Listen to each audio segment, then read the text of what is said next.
1. Anywhere I'm at, turn the city up. I could flip a dollar to $1 million.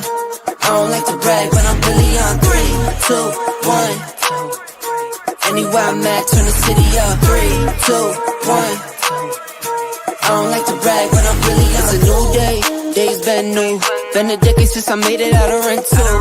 We some owners, baby, we don't got no rent due. Might trick, but my wife, like to trick too. Merry Christmas, hey Saint Nick. What we want get, we on wait list. How we got here doesn't make sense. Have patience, that'll make sense. 3, 2, 1. Anywhere I'm at, turn the city up. I could flip a dollar to $1 million. I don't like to brag, but I'm really on. 3, 2, 1. Anywhere I'm at, turn the city up. 3, 2, 1. I don't like to brag, but I'm really on. Picking up the slack, joining this prime way, I'm getting to the rack. I do what I want, when I want, where I want, no cap. Put in all work, now I'm getting to the back. 25-8, I got money on my mind. Live life great, but I'm always on the grind. Navy blue tank, I don't wear it for the time. Real hustler, baby, throw my rollie in the sky. Get ready for blast off. Ball pointing cushy, so you know it's berserk. Trevor on the mix, so you know we gon' work. I might leave in one, find the beach and go surf. I'ma ride the wave till I'm out of this earth. 3, 2, 1. Anywhere I'm at, turn the city up. I could flip a dollar to $1 million. I don't like to brag, but I'm really on. 3, 2, 1. Anywhere I'm at, turn the city up. 3, 2, 1. I don't like to brag, but I'm really.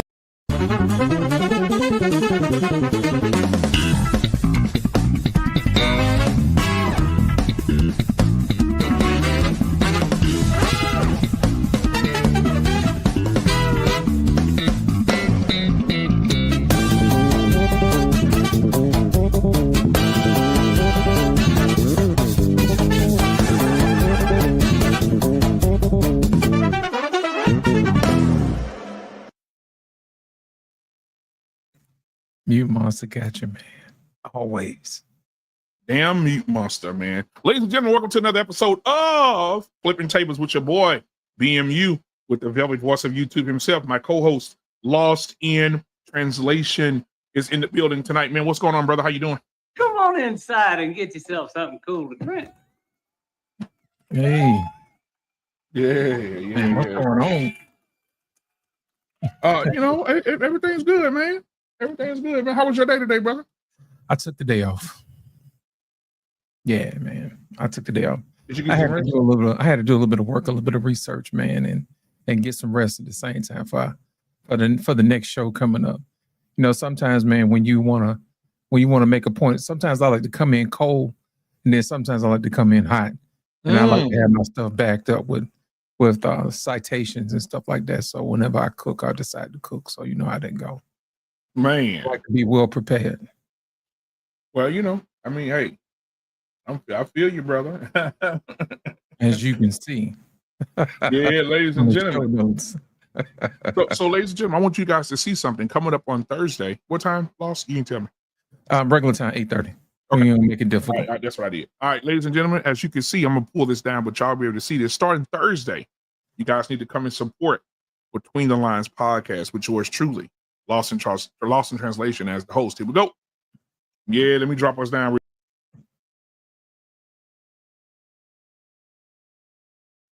Yeah, y'all come on. Let me get Lost in here too. Lost, turn off your camera real quick. Yeah, so we could talk about this. Yeah, There we go. Yeah, there we go. So this is Lost in Translation. Will be on BMU Network, simulcasting to his channel as well. Between the Lines podcast, guys. And make sure you be here Thursday, 8:30 Central Standard Time. It's going down like 4 flat tires. Y'all got to be here Thursday. This Thursday, 8:30 Central Standard Time, man. He's talking about marriage. Listen, guys, it's going to be amazing. Can you tell him what the name of the show is going to be this week? Well, this one is this show's topic is going to be the lies that we were told about feminism and where it came from, and we're going to be talking about marriage as well too. There's this myth that women only get married for money. And I'm going to dispel that. So, and where it came from and how it came to be and how we wound up in this space, because sometimes there's always this itch that you really can't scratch and you try to figure out exactly where it came from. Well, in this particular show, I'm going to show you exactly where it came from and how we can overcome that and get better. All right, man. Well, I appreciate you so much, my brother. Thank you for being here. And the show's going to be awesome. Yes. All right. Come Thursday. So, man, let's get to it. All right. Let's see who we got in the chat tonight. Camera back on here. Who we got over there tonight? Well, you got Katia in the building, of course. You know, she's always in the house. And of course, you know, I slid in, of course, you know how they go. Absolutely. We got you in there. So that's it so far. All right, man. But you know, everybody's going to slide in a minute. But tonight, man, I want to talk about something a little different. Children need to make their own decisions. Children need to make their own decisions. Guys, thank you for being here. Hit the like button, hit the subscribe button when you come in. That helps with the channel as well. Guys, also, if you want to come up on the panel and your camera must be on, but come up if you want to have the conversation, you definitely can come up with me and Lost in Translation and have this conversation as well. This is a little sticky, icky in the Black community, simply because you don't tell, as your parent in the Black community, especially in the South, where me and Lost is from, you don't make your own decisions. As long as I'm paying the bills in this house, I make the decisions here. Does that sound correct, Lost? That's about right. Yeah, you don't close no doors. That room don't belong to you. This house don't belong to you. You don't make no decisions unless you paying your own bills. That's how we do it in the South. Right, Lost? That's what we're at. That's right. That's it. How do you feel about children making their own decisions? Well, here's the thing. They don't have enough information to make their own decision. Talk to me. That's what we're here for. Think about it. As a parent, you have a responsibility to teach your children how to think for themselves. And my thing is this: how can they make an informed decision if they don't have enough information? Not only that, when you teach kids to honor you as a parent, what it does is it teaches them to honor order. And this universe is order. A lot of times people think it's chaos when it's not. But that's the main reason why we have to teach kids about authority and order. So that way they're not put in a position where they have to compromise who they are and compromise what you've taught them just because they have an itch that they need to have to scratch. So that's the main reason I like to tell folks, man, always make sure that when you're raising kids, you're raising another adult. And what you want to do is you want to get them in the mindset of thinking for themselves. And in order to think for yourself, you have to make sure that you have all the information. And if you don't have all the information, it's important that you be quiet long enough and seek out wisdom and counsel, as the Bible will say. Yeah. Now, and Cattell, your baby, hey, it's good to see you, Shug. Good to see you. Good to see you back, man. Good. I don't care where you've been. It's good to see you back. All right, ladies and gentlemen, I want to bring up to the stage yours truly. Our Pain is in the building tonight, ladies and gentlemen. What's going on, gentlemen? What's going on? Our Pain. Our Pain. Right. Yes, when sir. you hear the words children need to make their own decisions, you being a father of two girls, correct? Yep. Yeah. What are your thoughts on, and because you have two adult daughters now, so what are your thoughts on children making their own decisions in your house? You know, I don't. They don't make their own decisions. I don't know what make their own decisions mean. I might have the parameters where they can, you know, make little small choices on things, but I think that we got to just put it into context. Because I really don't understand the context of make your own decisions. What I do, what I would do. Go ahead.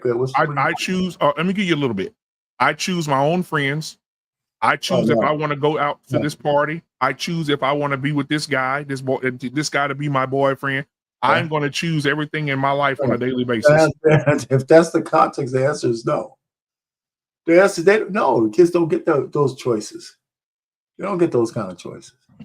You don't get a choice of where you go to school. You don't get a choice of none of that shit. Not when you're a kid.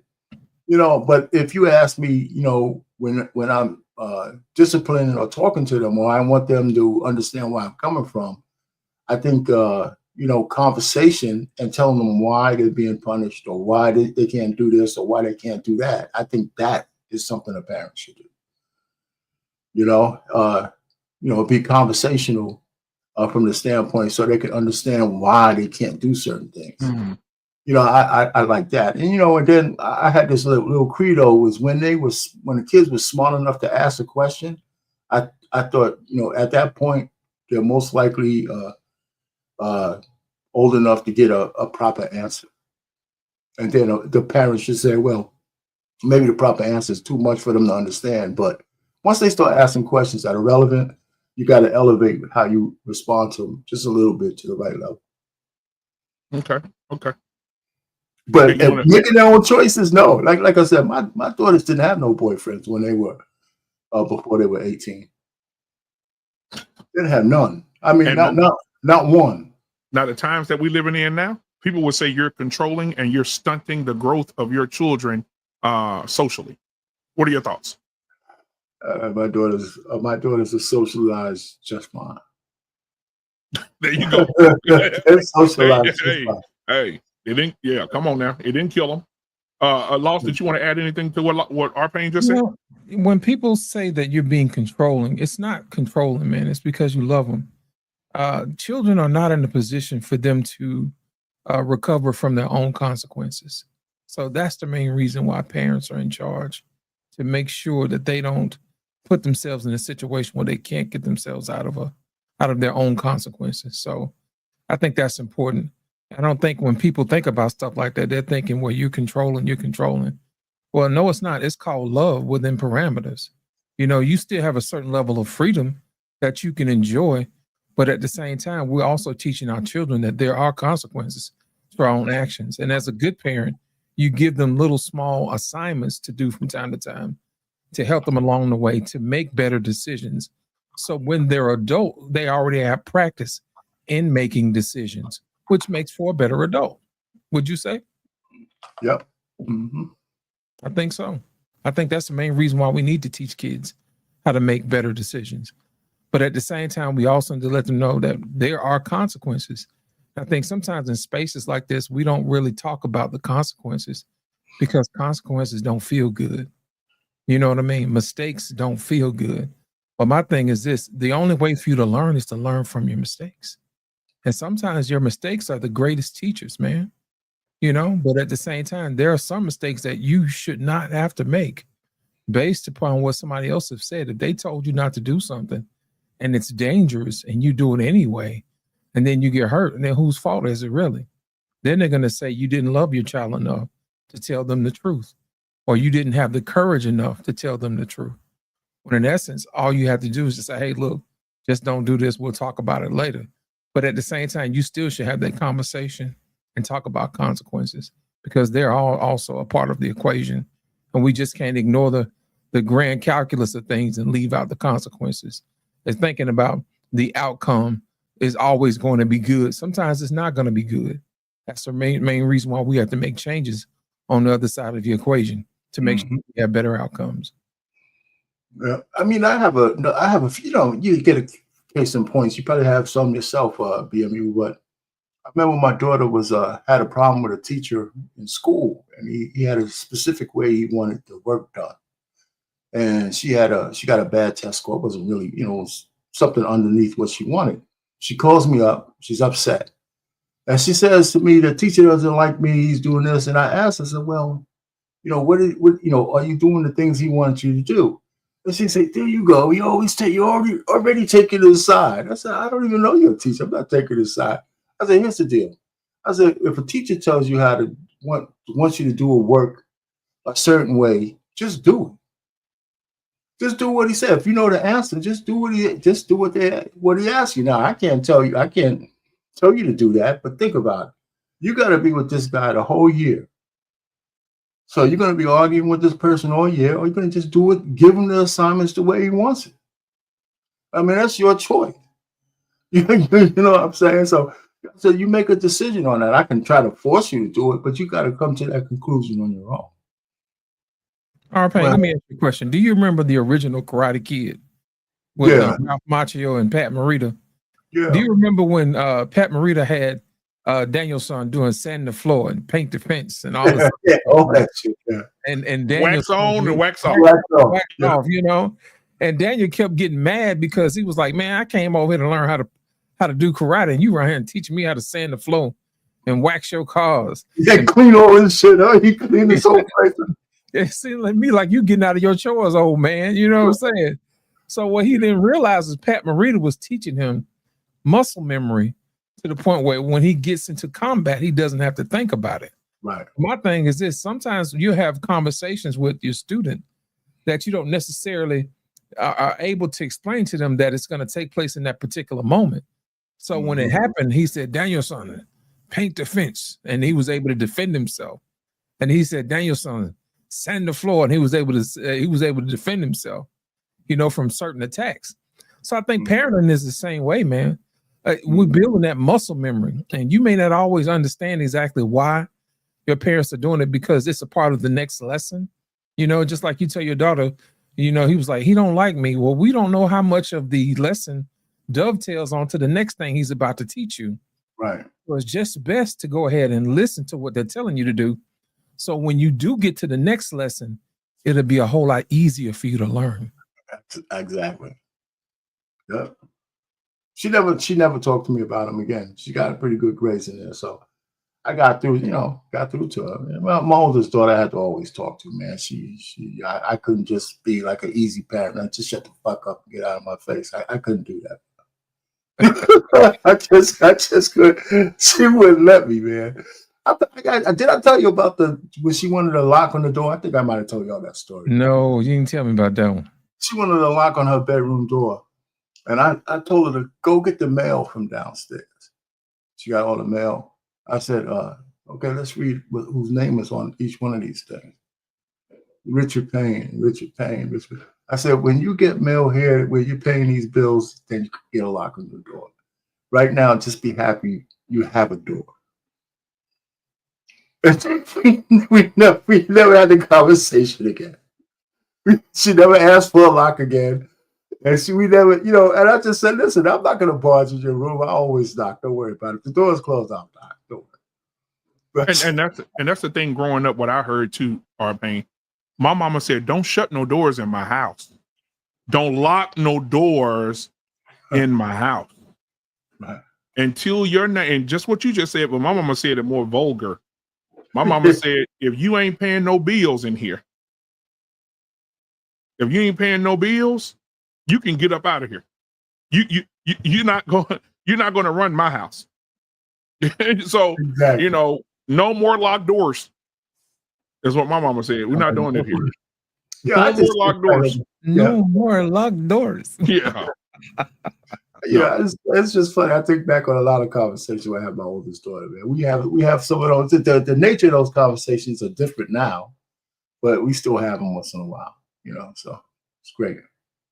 All right, man. So listen, I want to play a few videos. I have some videos here. And guys, again, hit the like button, subscribe button. If you want to come up on the panel, you're absolutely welcome to do so, to have this conversation.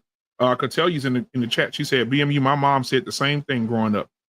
We couldn't have our bedroom door closed. Listen, there's a lot of, I want to say, universal things that I think parents told their children. When they pulled up to the grocery store, when we go in this store, don't ask for nothing. You ain't getting nothing. Don't touch nothing. Don't touch nothing when we go in this store. So I think it's pretty universal. But I'm going to play one of these videos. I'm going to start with, let's see where I want to start at. I'm going to start with this lady right here. Here we go. You're not going to, I can't make your decisions for you. I feel like children should have choices within reason. But you can't control what your kids do. Like, you have to have choices. Like, it's your life. We've lived our lives. I'm there to be the example, but I am not here to be your puppet master. You have to make those decisions and, you know, do things that you feel interest you. Like, that's the only way you're gonna be good at something. Like a kid that's learning to read, you're not gonna want to read something that don't interest you. The more you choose books that interest you, the more you're gonna read. I'm not gonna let you make decisions that are going to be harmful to you, or something that you're going to regret down the line. But I'm going to support the positive. I'm going to support the good things you do. I look to those kind of things. So when people are like, oh, you're going to med school, or you're going to go do this, you're going to do that. Is it because you're trying to live through your children, or are you trying to create a productive citizens and contribute to society? But I can't do that for you. I've made my choices, but you got to allow your kids to make mistakes while you can yet assist them in learning to make the right choices. All right. So I want to know what you guys thinking on this one. See, that's why I'm glad we come into this cold, because I don't want you to influence how what comes out of my mouth, because she said exactly what I said a few minutes ago, and people would think that we rehearse this stuff. Yep. I'm privy to it. I told Flippin, don't give me nothing, man. I want to give the raw instincts of what's going on and what I feel at that particular moment in time, because it's going to tap into the training that I've had. So I'll know for a fact that what I'm telling you guys is correct, because I don't want to give you something that's bogus. You know what I mean? It's something that you can't use. But she's absolutely correct. You want to make sure you give your children the ability to make decisions while they can still recover from it. I think I just said that a few minutes ago. So she's absolutely correct. Go ahead, Arpain. No, I mean, that's true. I had to get, I wanted her to talk a little bit more so I could understand the context of where she said that she's letting them go. Because, and I hate to say this, I mean, I've been poisoned by the internet. When I see Black women talk, I got to really listen closely. So, you know what I'm saying, based on how some of them think. Some of them shouldn't be telling anybody anything. But, so I understood the context of where she was coming from. So I try to be unjaundiced about it. And so you're right. I told my daughters the same thing. I said, listen, you're going to make mistakes, but we got to make sure you don't make any mistakes you can't come back from. So that's a common theme, So, I mean, when it was time for them to get a little older, they wanted to do things like they had some trips to Europe, with the schools and stuff like that. And, I said, I got to let them go. We got the money. I gotta let them go, because I don't want them to feel trapped. I got to just trust, the Lord has them in favor with the rest of the kids. We got it. I can send it to them. The experiences is something I never had. So I was always kind of letting them, off a leash, so to speak, because they did the things that we needed them to do. So I didn't have to really be that restricted. So, I mean, on that sense. So I don't have any problem with what she said. Once I got the full context of what she's talking about, I don't have any problem. Yeah, we're talking about smaller. Yeah. What shirt to wear to school. Instead of having a change of heart with their bodily anatomy, you know what I'm saying? Some things you can't come back from, man, But exactly. Let them do their outfit. That ain't gonna hurt nobody, man. All right, man. So listen, I want to go to this next video, man. I think that I agree with her as well. I was like Arpain at first when I first saw it, when she said, yeah, the kids should have their own. Then she said within reason. Yeah, and that changed the dynamic of what she said, gave more context to what she was saying. So I'm gonna play this one from the psychiatrist who said this. Actually a parent. You're a substitute frontal lobe. That's your job. So it takes 25 years to grow a frontal lobe, which is the part of the brain that regulates, organizes, prioritizes, motivates, takes perspective. And that's higher order thinking. That takes a really long time to grow that part of our brain. And so parents are the substitute for that, which is why it's exhausting to be a parent, right? You're always motivating, organizing, prioritizing. So not actually a parent. All right. What y'all think? Well, there's more parts to this, or you just stop? Hold on. Not actually a parent. You're a substitute frontal lobe. That's your job. So it takes 25 years to grow a frontal lobe, which is the part of the brain that regulates, organizes, prioritizes, motivates, takes perspective. And that's higher order thinking. That takes a really long time to grow that part of our brain. And so parents are the substitute for that, which is why it's exhausting to be a parent, right? You're always motivating, organizing, prioritizing. So not actually a parent. Okay. So basically what she's saying is you're not a parent. You're just the frontal lobe for your kids until they turn 25.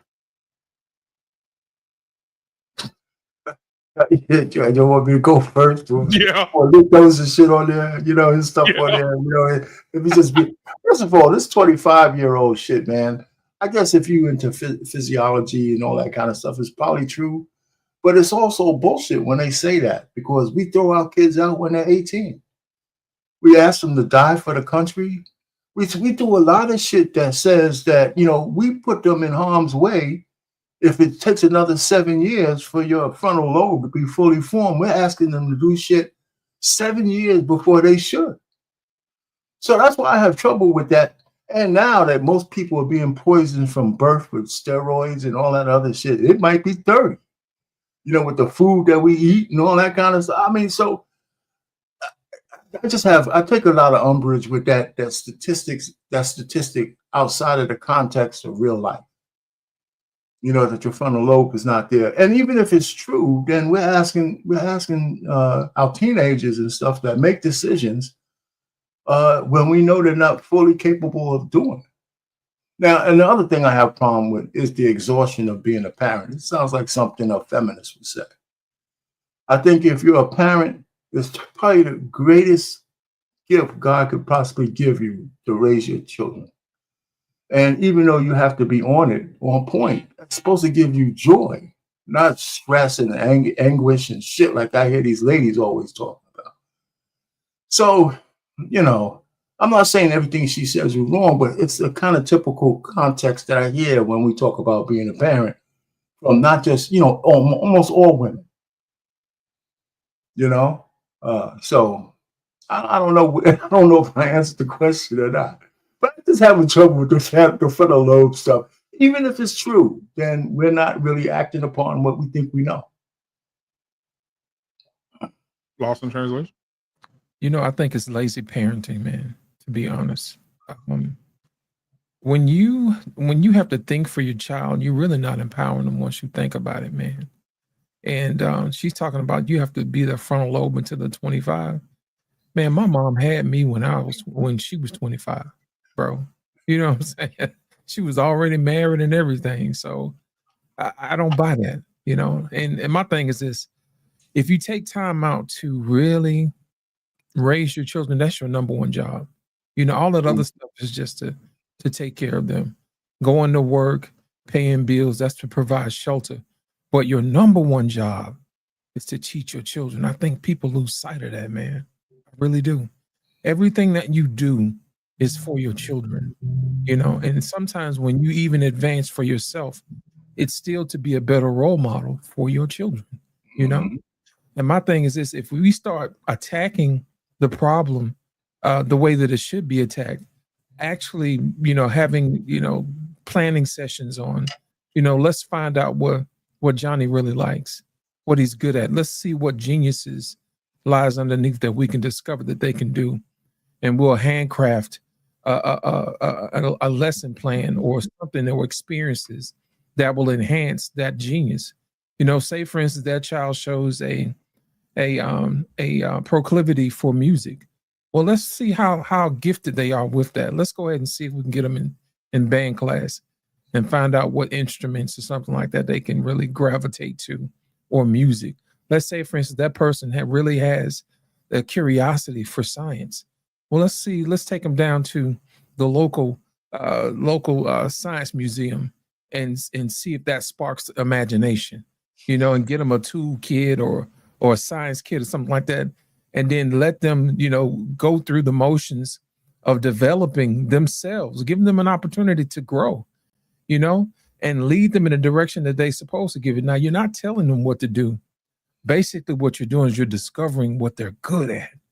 And then as a parent, you lead them in that direction.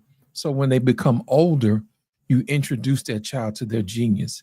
And there's nothing more powerful than allowing the child to discover their own genius, and you introduce it to them, because life takes on a different meaning when you know why you're here and what your purpose is.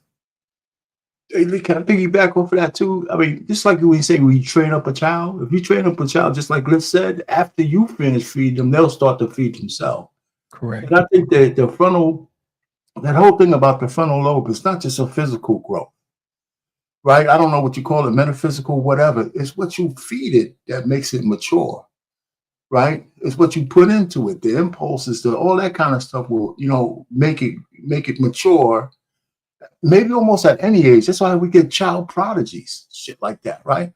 With all the stimulus we have today, unfortunately, good and bad, it's light years ahead of what we had when I know when I was a kid. You know what I'm saying? It's no comparison. We've seen industries come and go, plastic, vinyls, 8-track, Betamax.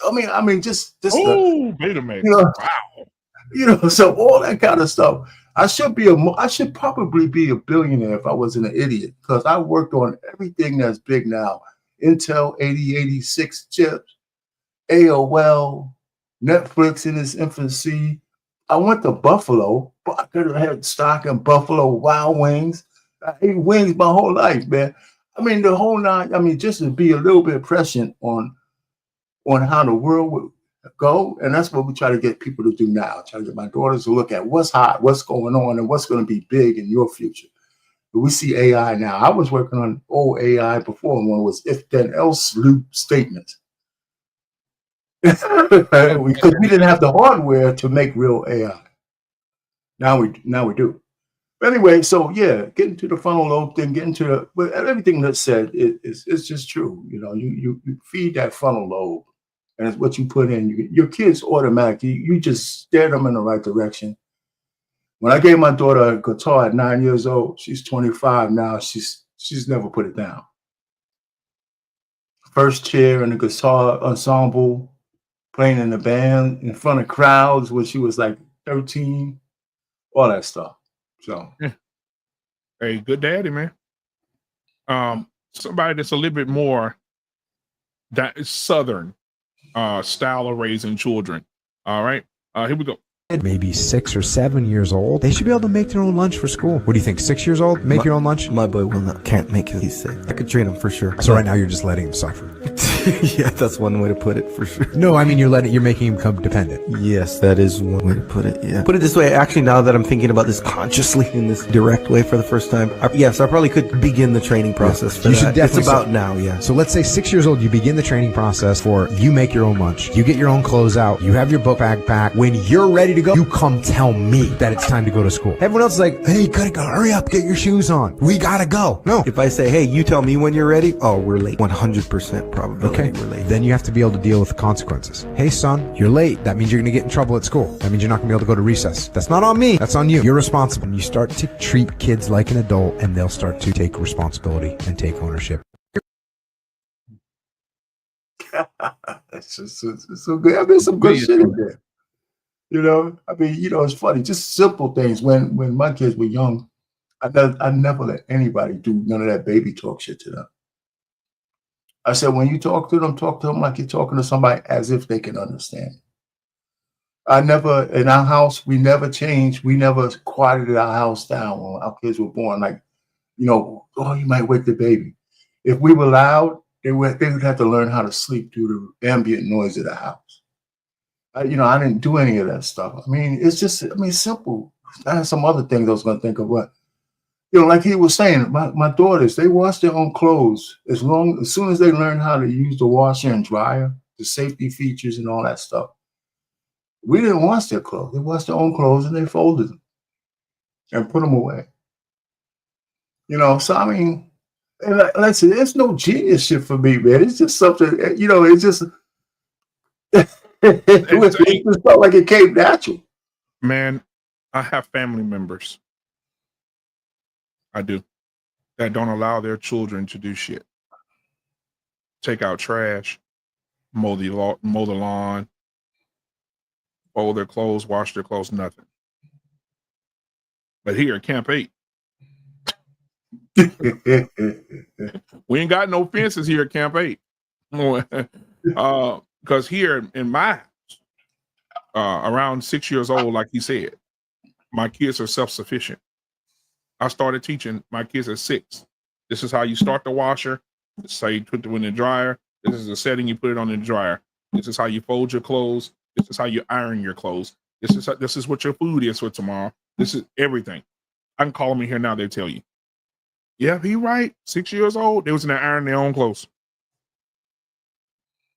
If you're big enough to get on a video game, jump off a house, jump across a ditch, figure out ways to kill yourself outside playing, you're big enough to hold an iron and go up and down those pants. I mean, and most people say that's abuse. Okay. They say it's abusive to give kids chores. Because even in here, I have chores. I have a board in my kitchen on the wall, like a calendar board for them on the pantry door. And it shows who does what on what day. Who's mopping, who's sweeping, who's washing dishes, who's taking out the trash, who's cleaning up the living room, who's cleaning up the kitchen, who's doing the laundry room, make sure the laundry room is good, right? Who's doing that? Everybody has a job. So that's how it is at my camp. I saw this earlier. My bad, Braxton, for taking so long, my brother. Braxton, thank you for being here, man. He said, R-Pain, BMU, and Lost in Translation podcast. Question relating to the topic and from y'all's personal view. What do y'all think about kids learning to drive? Is it beneficial or too early for them to learn? It's beneficial, man. I learned how to drive when I was like 12 years old, man. Well, my feet can touch the pedals, baby. Yes, sir. You know, I was about 14. I was tall, man. I was 6 feet, man. You know what I'm saying? So yeah, you know how that is. So you know, it's one of those things. It's never too early, man, because the earlier you do something, the better it's something you get. You know, so it's never too early, man. I mean, now legally you can't get a license until learner's permit to 15 or whatever. But by the time you get to take the test, man, you should be an expert. Oh yeah. You know, that's what we were talking about earlier, man, spending time with your kids. You know, just like a lot of folks take their kids hunting and fishing. Yeah. You know, I'm talking about an early age, you know, and that's the whole purpose. I think sometimes we lose the sight of why we're here, man. You know, we're too busy trying to toot our own damn horn instead of raising our kids. I think learning to drive also is regional. I lived in New York City. You know, we probably had the most extensive public transportation system in the entire world, from borough to borough, all that shit. You know, and having a car just wasn't in the cards for me until I left. I remember asking my aunt to get a driver's license. After she finished screaming, like, "What do you need one, Papa?" You know, I said, I looked at her and said, shit. I never asked again. She like, I said, I didn't even think it was that big of a deal for her to react that way. But the truth of the matter is, just a token could get you from A to B anywhere in the city. You know, so I didn't learn how to go drive until I went to college. And then, you know, my daughters learned how to drive just like the normal way everybody else did. But I was a late bloomer. But by the time I took my test, man, it was like I knew how to drive in cars all my life after that. Right. Big deal. R-Pain, once you think about it, you're right. It is regional because in the South, we don't have subways. That's right. You got a bus and a bike and a car. And your legs. You know what I'm saying? And your feet, you know what I'm saying? Yeah. Either you learn how to do it or you don't. Yeah. And besides, it's a whole cultural thing down here with cars, man. We love pickup trucks. We love country driving. You know, places are far and few between. So having an automobile is one of those things where it's efficient and it's important. Right. Now, and also not only that, in places like New York and Chicago, you know, you have to look at more people spend more capital per income on housing than you do on vehicles. So of course, the reason why your aunt had a fit was like, you know, why you want to get a car for? Now you're taking away from housing. So that's probably why she flipped out on you. You know what I'm saying? And insurance, the whole thing, man. Insurance for a person under 18, man. Get out of here. Yeah, this perfectly good bus system we got, the subway system we got. You know, you ain't got to worry about no insurance and had nobody breaking into it. You know, you just said a cuss word to her because you spending money that she probably didn't have. That's exactly how she reacted. Like I was like, blasphemy. What are you talking about? Get your ass in. Here's Here's a bag of tokens. Make them work for you and shit. But you know, we can't allow other people's fear to control us, man. You know what I'm saying? Even though you may not have had a car or something like that, it's still good to have it just in case you need it. Yeah. You know? It all worked out. But it's funny, but it is regional. Just like guns, that's regional. Right. People learn how to hunt and shoot and stuff. You got areas where you do, but it's just normal. And in New York City, man, if we had as many guns in everybody's hand like in New York, I mean, they were in the criminals' hands, of course. But, you know, just like nowhere to hunt. You had to go somewhere. It was, you know, that whole culture is just not there. Just cement city, man. Yeah, think about it in the South, man, having a gun in the back of your pickup truck in a gun rack. Oh, that's normal. It's just like breathing. Yeah. That's the reason why you don't have a whole lot of, you know, rampant crime and people stealing from each other all the time. Because everybody knew they had a gun. And if you act up, there's a chance you might get messed up. You know, consequences is something that's real big down in the South. So that's the reason why a lot of people be like, who your folks? You know, they want to know who your people are, you know, that type of thing. I know that. I know Robert, man. Robert. Yeah, right. Yeah. Right. All right. So I got one more video. Now we're going to go to the church with the pastor is talking about the children. Here we go. Parents, you better learn this quick or you'll burn out. Every time you take responsibility for a child, you take responsibility from that child. This keeps them from growing up. As children are growing up, there are going to be factors that are out of your control. You can't control who their friends are going to be. You can't control what they read. You can't control what they watch. You can't control what experiences they'll have. And you need to learn that you are responsible to them, but you are not responsible for. All right.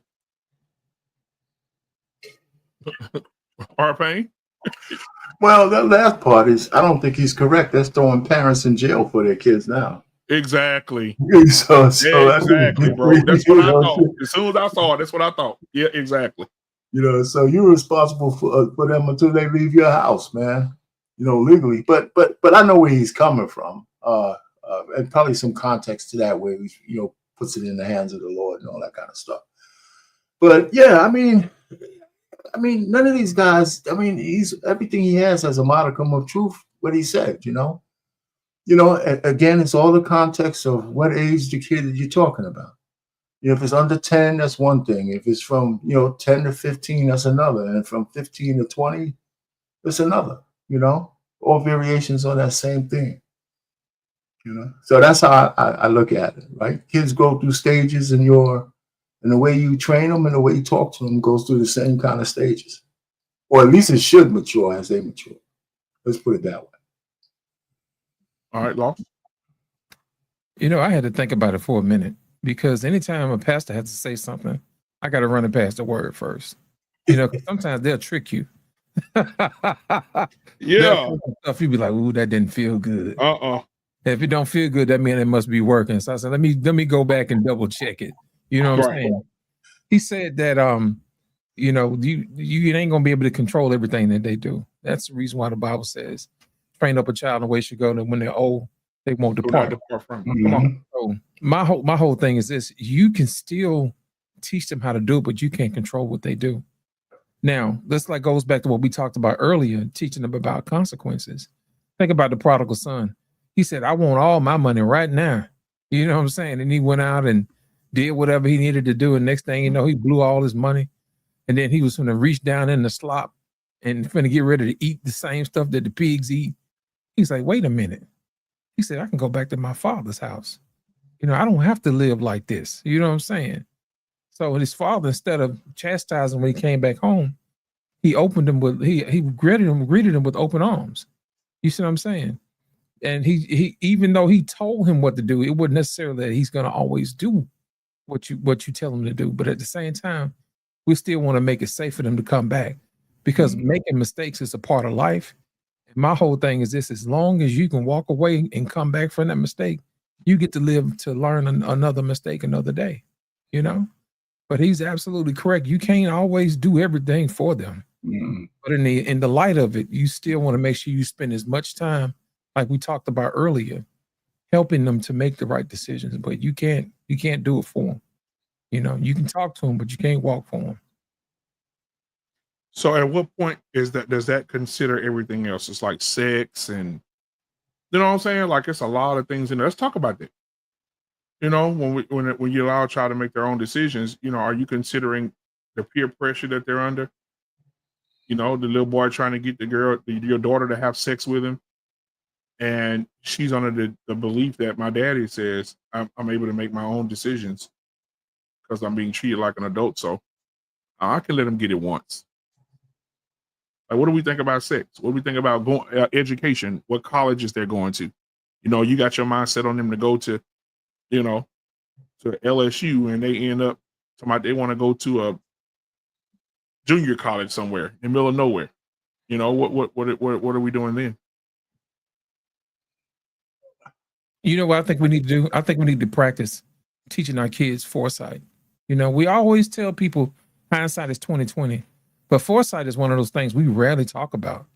You know, one of the reasons why some of the decisions that I made in college, I said, I'm not going to go down this road because I already know this is going to be replaced in the next 10 years. You know what I'm saying?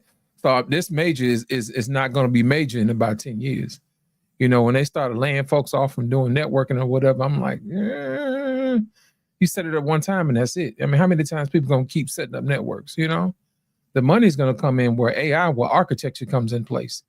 You know, and then when it's going to get to the point where AI is going to start developing its own self, you know, they already talking about that now. Computers designing themselves. They don't look like nothing that everybody could come up with. So it's one of those things where you have to make sure that you teach them to make the best decisions, you know, using foresight instead of always reacting. That's why I told you BMU the other day that it's hard sometimes for us to have these conversations with the rest of the community is because normally we're usually about 2 or 3 months ahead of everybody else. And then we had to come back and then we're having reactions to stuff that everybody talked about a long time ago.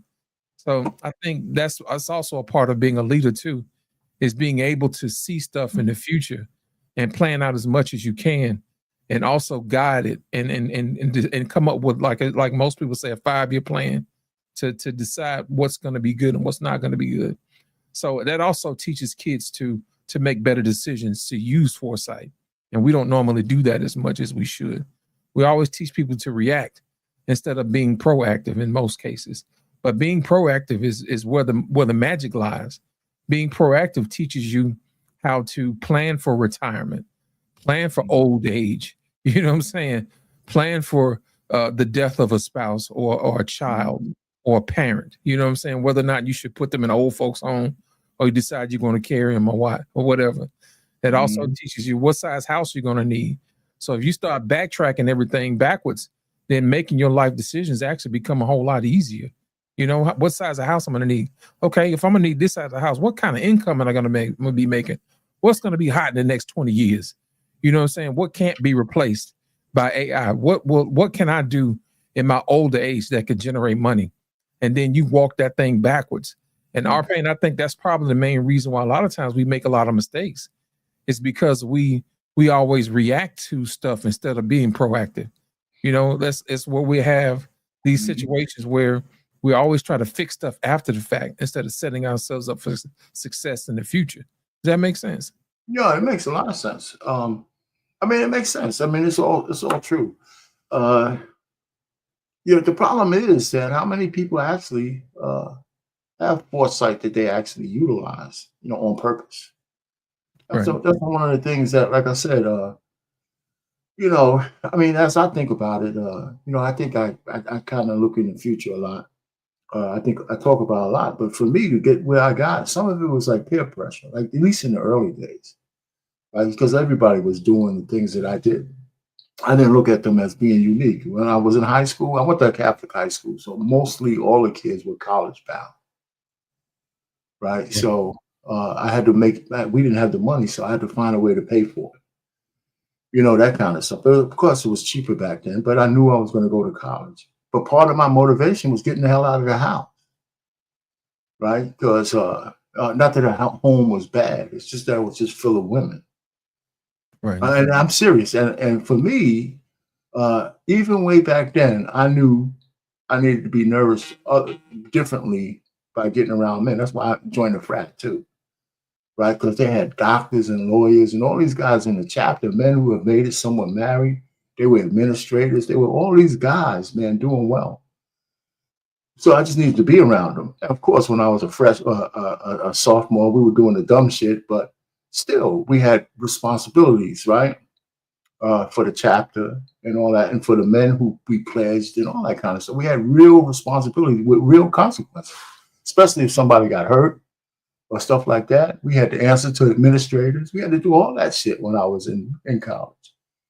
So, wait a minute, let me flip this so I'm looking the right way.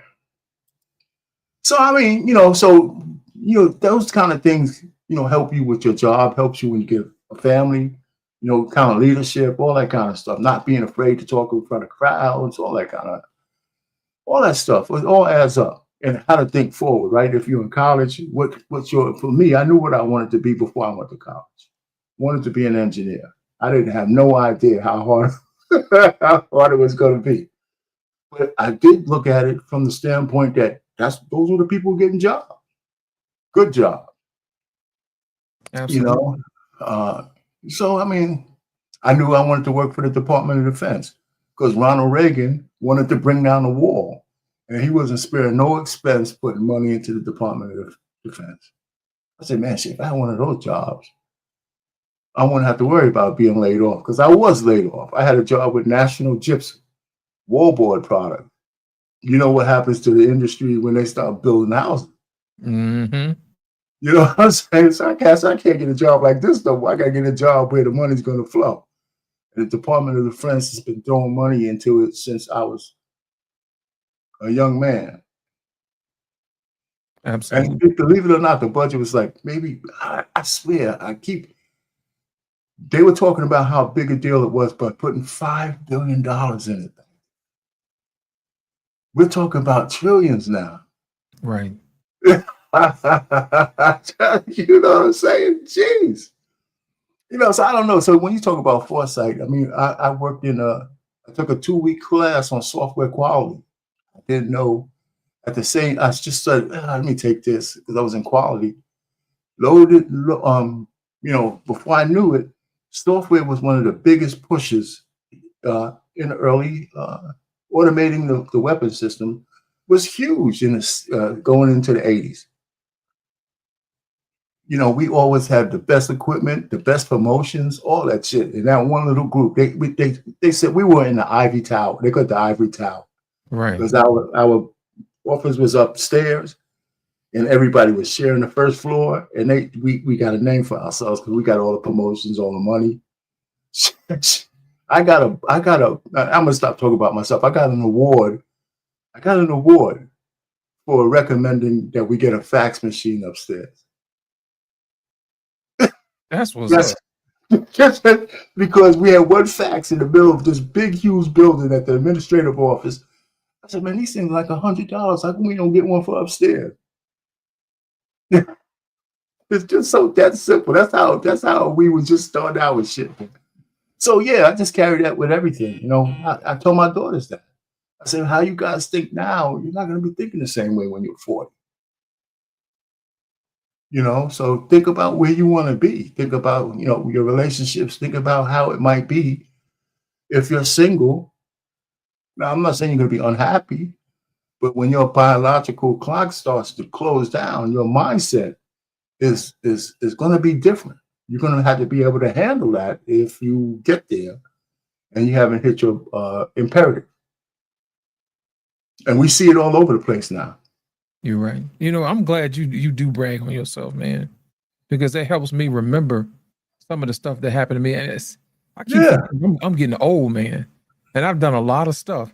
Let me tell you, back in the 90s, when I was fresh out of college, man, I was working at a bank, and we worked in what's known as data processing.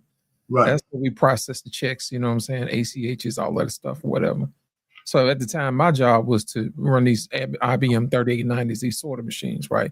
We sort checks. Well, we had just enough people to run those machines. Now that was when we used to run payroll on people's tape. You know them tape mount drives? Yeah. You have to mount that type of thing. We had printers and stuff like that. Well, let me tell you what happened to me, man. One time we had a situation where we had somebody to call in And one of the people who called in was normally the person that runs the tape drive. So guess what? The tape drive is where people get their payroll. But one of our biggest clients messed around and didn't get their employees paid because we didn't run the tapes. And when the president of operations came down, he let us have it. He read us the riot act. And then he stopped the whole entire operations. He hauled everybody into his main office. That's what we call getting called on the carpet. You know what I'm saying? You can tell because where you walk in, you got linoleum floors. But when you walk to the front of the building where the office is, that's where the carpet is. So that's when I first found out what being called on the carpet really meant. So what happened was we were in the office and he was like, tell me where we failed. How did we miss operating this tape? And everybody kept going around. Everybody acted like they were scared. I looked that man in the eye. I said, the reason why we fail is because we don't cross-train. He was like, what do you mean? I said, think about it. I said, if you have somebody to call in sick, then nobody knows to take on that responsibility. I said, what you should do is you should cross-train everybody on every job in here. And then you rotate every week so nobody gets rusty. You see what I'm saying? You should have saw a look on his face because he was an older white guy usually at the end of his career. And I'm a younger black guy at the beginning of my career. But for some reason, that man knew greatness when he saw it. You see what I'm saying? And he said, listen, I want y'all to do exactly what he said do. I wasn't even a supervisor. Matter of fact, I was on the job maybe less than 6 months. You know what I'm saying? And I was able to figure that out. And what I did from that Arpain was I wrote a manual on what each and every job does, when to do it, and also I had another calendar that we had because back in our day, we didn't have like Office 2000 and all of this other stuff where you used to come in and run spreadsheets and stuff like that. All we had was a piece of paper and a calendar, and we wrote down who came to work that day. And then at the beginning of the shift, we had a meeting and we just say, okay, who's missing? Okay, we have such and such. If Daryl's missing, that means your responsibility is to Daryl's work and your job. And everybody knew that you were supposed to be doing Daryl's job because the other guy's out. You see what I'm saying? Right. There was no question on whose responsibility it was for. Then after I did that, I wrote down I made a manual from scratch on how to do each and every job, why it's important, who it impacts. You know what I'm saying? And from there, we started what's known as a banking university. And from there, we actually learned how to develop programs and processes for each department. And then what we did was when people maxed out at a particular job or whatever, they can actually be skilled and trained on doing other stuff so that those skills can transfer into another department. So they'll be useful when they get transferred over. I was responsible for that. And what people don't realize is that that's the reason why most companies now have their on-the-job training is because of what I did back in 1996. But I don't take credit for stuff like that. I just sparked the idea. And that's the reason why most companies now have their own personal brand of company trainings due to me. You know what I'm saying? But I don't brag like that. But that's exactly where it came from. Well, it makes a lot of sense. One of the things I found just solely for being over here on the internet and doing these panels is it made me reflect on my life because I'm older than so many other people and they're going through things that, even though the time's different, it just makes me go back. It's just, for some reason, it just makes me go back to like the origin story, and some of the decisions I made, and some of the things that happened to me. And some of that could be useful. And that's why I told people, I said, where do you see yourself in the future? Because when I was young, I was never burdened by the fact that my ancestors were slaves. It never burdened. I mean, you know what I'm saying? I knew I was born in the Jim Crow era, but I didn't see a black only water fountain because I was in the North. Right. So those kind of things, the racism we found was a little different. And it really didn't touch me because I was insulated. So because I was in the neighborhood, I was in Harlem. I wasn't getting out of Harlem without, going into white areas and stuff like that. But I knew they were there. We knew to stay out of some of those areas. But I just never get burdened by all those things because I think my by looking at my parents, it seemed like them being there, having kids in their own apartments, and we started buying houses. To me, they made it. Especially when I went from Harlem to the Bronx. It was like going from, homelessness and killing on the block to heaven. And that house, when we moved to the Bronx, had 6 generations of our family went through that house. 5. So that's a lot of years, from 65 to 2013. So. Wow. And we should have kept it, by the way, because there's enough of us who were making money to partner up to keep the house, right. But nobody wanted the burden of being a manager. So there you go. Let me ask you, how many men did maintenance on the house? None of them. Your question. Huh? Well, my grandfather had the basement. It was the economy that kept. I mean, they fed the economy. If we needed to tar on the roof, we needed the boiler fixed. They had people come in to fix that, some bathrooms and stuff. The house was pretty sturdy though. Now I got something else for you guys. We saw the preacher, we saw the psychiatrist, we saw the guy in the studio. We saw the black lady in the studio. But there was a situation that happened in a school. I don't know if you guys heard about it. About 3 days ago. The mother of the child text the father of the child and say, "Come get your daughter. She's getting outrageous." He comes to pick his daughter up. She said, "Take her. She's making bad decisions. You come get her ass." He came and got her. Well, that was a Sunday. He was supposed to take her to school Monday. She did not show up for school Monday. The reason that she didn't show up for school Monday is because the father took her to get her hair done, because when he picked her up, her hair was a mess. So the only appointment they had was on a Monday. So he went and got her hair done so she can go to school Tuesday. He drives up to the school Tuesday, and this happens. And the child is in between who she wants to go with. Should have made a decision who she wanted to go with after we watch this video right here. Here we go. Man, get your popcorn ready. To this lady, the way she talked to this man, get your popcorn ready. All right, where is it?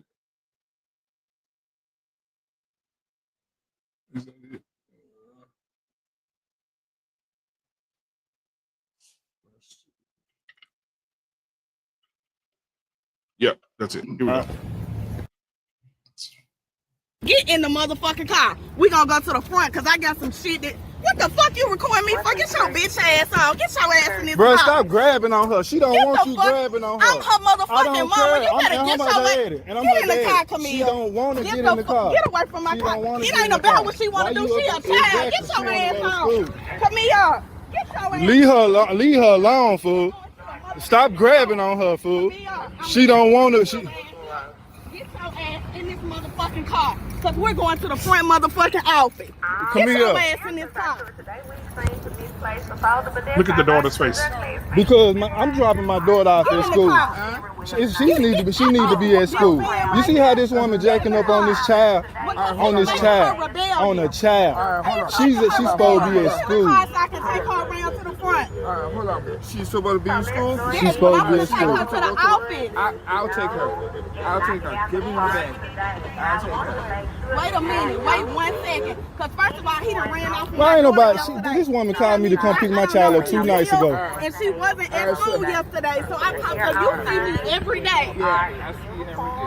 Don't play with me. Ain't nobody playing with you. So when I tell her to get in the car, she walks off from me because he comes to my car and says, "What's going on?" I'm her mother. I'll take her. I'll take care of her. Yeah, I believe you. I'll take her. Yeah. Wait 1 doggone second. Wait a minute. Wait 1 minute. Wait a minute. Don't nobody got no control over her but me. Yes, I believe you. I'm her provider. Yeah, I believe you. I see you every day. Don't play with me. Yeah, I believe you. Don't play with me. This your car, right? Yes, it is my vehicle. Don't play with me. You ain't know none of her stuff. You don't ain't involved with her. It don't matter. That's my child. She got my last name. That's my child. Care. Okay, it matters. Don't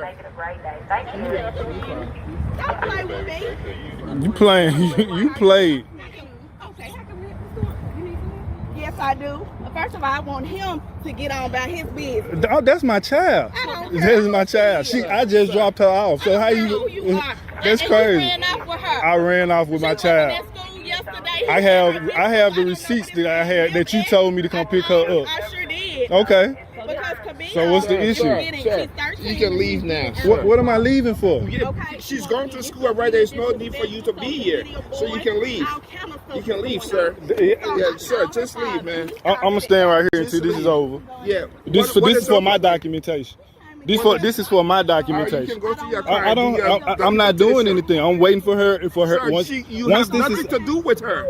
You have nothing to do with her. I have a court date coming up. I need this for my court date. Why are you hollering at me? I'm not hollering at you. Just wait till you go to court. Why are we having this issue? Because she's not dealing with you no more. You have nothing to do with her. How you Just doing? wait till you go to court. Can I ask who you are, sir? Okay. You're the assistant principal.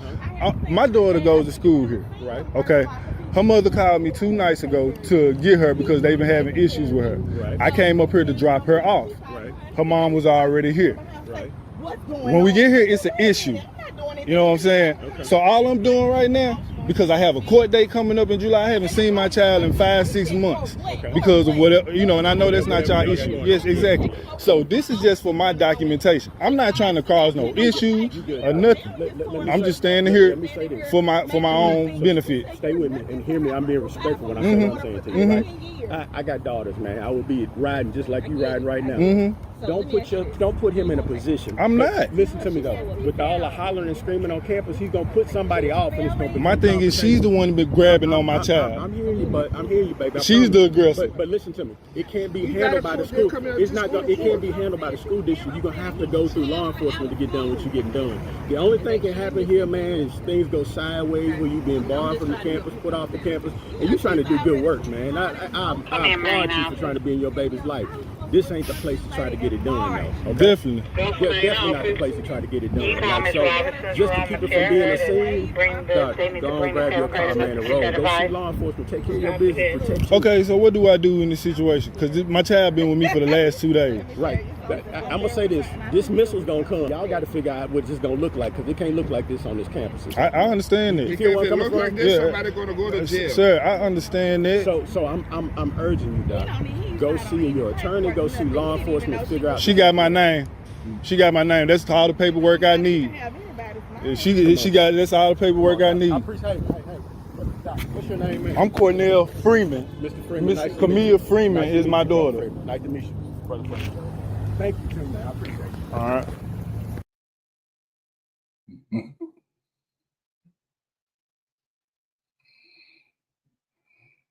Man, it is so important to make sure you have kids with. All of this could have been avoided with a little bit of communication, man. If your child gonna miss school, it's courtesy to let the mom know. I'm just gonna address that up front. Because if somebody's kid is missing, you know what I'm saying? And you ain't told me nothing, I can see why she a little agitated. You know what I'm saying? But at the same time, she said he had it for 3 days. 3 days. No, but he missed the school. She missed school. Yeah. They recorded that. She missed a day of school. So what? You know what I'm saying? So okay, go ahead. But my whole thing is this: communication is real important. If she's gonna miss school, you need to let the teachers know. You need to let the mamas know, and all of that type of stuff could be avoided. I know you hadn't seen her in a while, and all this other stuff. I mean, common courtesy, man. It's common courtesy. That's how I look at it. And using a child as an emotional football to be tossed between both parents is not fair to the child. We don't even know why the child was acting up in school. Maybe the child was acting up because they hadn't seen their daddy. You know what I'm saying? And he allowed her to take care. He allowed her to have him take care of her, and to make sure he connects with his daughter so she can behave right, which is his right and his responsibility. So I'm thinking that sometimes dads and daughters connect a little bit different than when daughters and moms connect. My whole thing is this: she had her purse, which looked like a Birkin bag to me, but it's probably one of the Chinese bags, that they selling. She had her hair done. So my whole thing is this: why you around here looking good and your daughter misbehaving and she looking bad? You know what I'm saying? Like I told you earlier, your main priority in life when you have kids is your kids. Find out what's wrong with them. You know, sit down and have a conversation with their father and say, hey, look, this is what I've noticed. Is there something you can do? Maybe she wants to talk to you or whatever. And if you need anything, call me and let me know. And at the same time, if he's going to have her out of school, he should let the school know because that's the right thing to do. And he should let the mama know because that's the right thing to do. And that way she doesn't have to get all in the tizzy, you know, because sometimes people don't know how to control their anger and how to control their emotions or whatever. But the mom was well in her right, you know, to be agitated. But at the same time, you did call this man to be a father when you couldn't do your job. So my thing is you got to let a dad be a dad. But at the same time, you still got to call the mom and say, hey, look, this is what I'm doing. And it should always be for the benefit of the child. You heard what she said? She was bitch ass nigga and like all that is not even necessary. What are we doing? Like, well, he knew what kind of hyena he was with and what she was. I mean, that's not the first time she used those kind of language with him. But he should have told her, but he didn't tell her because he knew how she was going to react. She probably would have denied the request. I agree. And so, but he still made a mistake. He still should have done it. He should have let her say, no, we're not going to do it. And he should have just complied. Hey, daughter, we can't do it. We're going to make sure you go to school. Maybe we'll set some stuff up after the day is done and we'll get a later appointment. That kind of, you know, those are the little things that, you know, to avoid it. So avoiding him, if you know what kind of hyena you're dealing with, any little thing was going to spark her, you know. So who knows why she called him up, you know, to just do what she just did, you know. But you know, it's unfortunate. You know, it's just like that's like a Peyton Place situation. That's 9,000 stories like that in the Black community. All right, Payne, let me ask you a question. Do you think that little girl was probably getting bullied because her hair wasn't done at school or something like that? That's probably the reason why she was lashing out. Well, you know, I'm not so sure she was getting bullied, but even if she was, you know, one more day wasn't gonna kill her for make her father act that way. If he had the kid, how come he didn't do it on the weekend? I mean, I'm sure these places are like busy, you know, I know that. So, I mean, but the point really is that he should have told her and got to know. Then explain to her daughter, your mother doesn't want you to miss school. You know, if she was acting up, she probably had a bad attendance record or something like that. And she couldn't miss because they count days, right, in public school. Yeah. So there's a lot of stuff like that. So he was wrong for not telling her, but the woman's absolutely unhinged. And then the cop made me madder than everybody else. Oh my God. Oh my God. Talk about him, man. Yeah, you guys can talk. I don't even want to talk about it, man. You know, I mean, CJ Wilkinson, thank you for the $5 super chat. He said 3 things from this. 1, a black girl's first hater is her mama. Second, what do you say?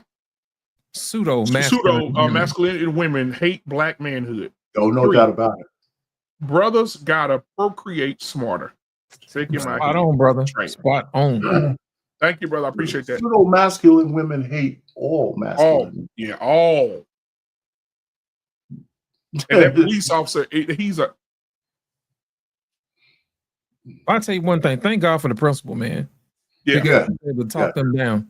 You know, sometimes cooler heads need to prevail. And I'm glad he said, hey, look, man, what you trying to do, you're not going to be able to handle this today. Because number one, your child's already gone to school. Exactly. He said, when 3:15 get here, that's when you have to make a decision. You know, make sure if you're going to pick up from school, y'all need to handle this. Because the mama is she's upset and angry. She probably ain't going to want to let you, you know, pick the child up again. You know what I'm saying? Yep. Because of the situation, you know? And she ain't gonna want to hear that anyway. So it's just best that you call the police ahead of time. Make sure you talk to your lawyer. You know, if you need to make an appointment with the judge, y'all need to go in and get that handled. You can't be doing stuff like that because that makes us look bad, man. No doubt. Well, we know one girl's gonna hate her mother when she grows up. Man. Did you see that little girl face? Man, that's what I was saying. Look at her face. Hey, listen, she's already bigger than her mother. Yep. You put some age on that. You know, The only thing the mother's gonna have left is cursing at her. Yep. And trying to get physical. I mean, the girl's gonna be a big girl. I just remember seeing the tears roll down her face. She was like, "I'm supposed to be in school." Now she can't miss 2 days of school now. She already. Well, I mean, what you gonna do? Take her home and cuss her out? You gonna beat her up? Yeah. Get in the fucking car. No. Get in the fucking car. I say, wait a minute. And the cop listening to that. You would have put the man in jail. She's cursing her daughter out right in front of you. There should be some laws against that. It looked like abuse to me. You know what I'm saying? Right there on the camera. Yeah, the cop talk about that boy. There's nothing for you here. What are you talking about? Nothing. Are you a father? What are you talking about? Exactly. Now, what he was saying, since his daughter was already in the school, he don't need to be talking to her. You know, there's no need for you to record. Nothing to do with the, I say, man, Black David don't get his brother. Yeah, but you know what made it worse when he said ain't nothing to do with you. There's nothing to do with me. It's my child. It's everything what was when she was talking to this other lady, that ain't had nothing to do with him. You know, because his daughter was already inside. Right. So what he was saying, standing in front of her, was making her agitated. Yeah. And then that would have caused a scuffle outside the school when it really shouldn't be. Since his interest is his daughter is already in school, so it's time to go, player. So at this time, you, and matter of fact, she needed to go too. Exactly. You know, she should have took her purse, put it on in the car, and get it on down the road. Your daughter is already in the school. You don't need to be on school property. Right. Just like his daughter is in school, and he don't need to be on school property. All you do is causing a distraction, keeping these kids from learning. You got to go. Yeah, you know, that's what I would have told him what he told him, but I would have told him, I said, listen, you gotta calm down, or I'm putting your ass in cuffs too. You know, I mean, I would tell the lady the same thing. You know, shoot. You're right. Yeah, what happened? I don't know what just happened. You blew We're yourself still here. up. Yeah. He must have hit some kind of button. Yeah. That's crazy. He hit the square on his own head. Well, anyway, man, that's some poignant shit, man. It's a lot of stuff. I mean, one of the things, just in general, though, and it's my youngest daughter. She's not a kid anymore, but she says, Dad, every so often you gotta understand that, you get poisoned by being on the internet. Even though we know it has far-reaching things, the real world still has different nuances that you always got to reconnect to, because everyday average people don't talk like the way we talk on the, mincing words and afraid to say this phrase and that, and they absolutely don't say pause every time. That kind of shit. So I mean, that's really true. You talk to people, man, they can't, fully relate, some folks, because their reality is a little different. But I have a theory, and this might be you. I think the level of, I'm going to use the word psychosis, it's not psychosis, but the level of whatever that word is directly proportional to how much you're on the internet, on social media. Now you could fill in the blank. The level of blank is directly proportional to how much social media you take in. Exposure. Right. Exposure. Yeah. Angst. Whatever that word, there's a few words. We're going to talk about that Thursday, man, because people don't realize, man, that propaganda comes in many forms, man. That's right. It comes in the form of written literature, It comes in the form of TV, movies, It also comes in shared experiences. It's all nuanced, man, because once you think about it, man, people behave differently in different theaters, True. That's why when people get around certain people, it's like, I didn't even know you could do that. That's because you ain't in the same circles I'm in, I act a certain way around y'all because y'all can relate to me a certain way. You couldn't relate to me in another manner. You know what I'm saying? When I hang out with my band members, it ain't like you can pick up an instrument and play along with us. Right. You know what I'm saying? That's what we do. Just like when we come over here to this channel, we do what we do. And I don't expect anybody from the outside to relate to what we do. It's because it took us a long time for us to learn each other, you know what I'm saying? And to figure out exactly how we think so we can be good to each other and say, hey, look, what do you think about this?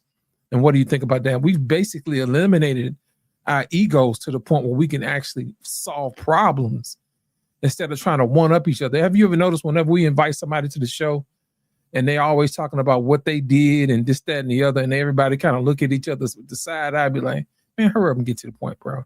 We trying to solve the problem. We didn't got past the ego stuff. You know, tell us how great you are. Yeah. Okay, get to the point. You know what I'm saying? Yeah. Because we've already gotten past that. We already know each other. Let's go ahead and solve the problem. You know? We don't want to waste people's time. People's time is valuable. Yep. I think who just Scam Likely just joined it. He said social media is evil. Really? What are you doing? Building your YouTube channel? You know what, man? Anybody Yeah, want to respond? well, let's go for the scare. He's got to say something, man. You know, geez, that's so funny. I lost you everything you want to say?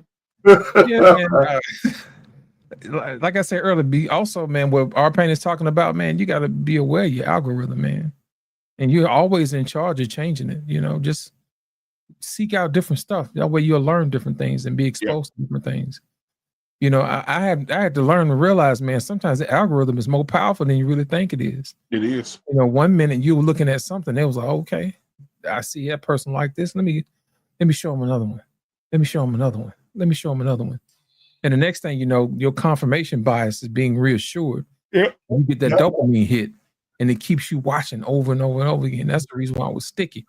I first realized when I first looked at TikTok, I'm like, dang, this stuff sticky as hell, man. It's more sticky than YouTube, because YouTube is long form content, and you get used to that. You know what I'm saying?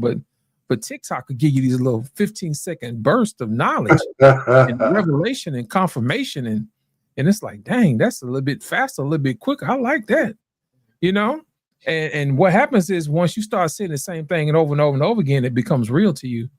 Because the mind doesn't know what's real and what's not. Right. And if you're not a practicing person of being conscious and aware of yourself, you can find yourself being lost in the algorithm. You know, you find yourself believing stuff that ain't you. You know, you have to make sure you go back and watch the tape. Be like, did I really say that? You know what I'm saying? So you got to be aware of what you're looking at, man. All you got to do is go back and just say, hey, man, go back and watch this and say what you think. You know, to somebody who ain't never seen it before, and see what they think. And that way you know exactly whether or not you're being yourself, or you're being biased, or if you're being influenced. Now, I will tell you this, you're being 100% influenced all the time. All the time. Whether or not you decide you want to participate or not, or if you choose to participate. Just like the guy in the Matrix, when he was like, hey, I want you to go get me Neo. And he was like, man, when you get Neo, just plug me back into the system, man, because I know this steak ain't real, but man, I know it tastes good. Yeah. And that's the same reason why most people fall trapped to the algorithm, because they think what they're taking in is real.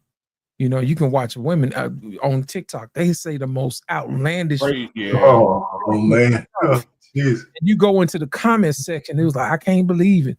I found my home. One girl was talking about how she cheated on every man she ever had. And all of a sudden, you get thousands of people, women in the comments, and so I found my family. I can't believe it. I cheated on him too, and all this other stuff. And guys are watching, and they was like, "See, I knew they went about nothing." And then his confirmation bias kicked in from the weird pill stuff he watched. You know what I'm saying? That stuff continues and it goes over and over again. Absolutely. But in reality, when you try to do that stuff again in real life, it does not work. You see what I'm saying? What's happening, Scam Likely?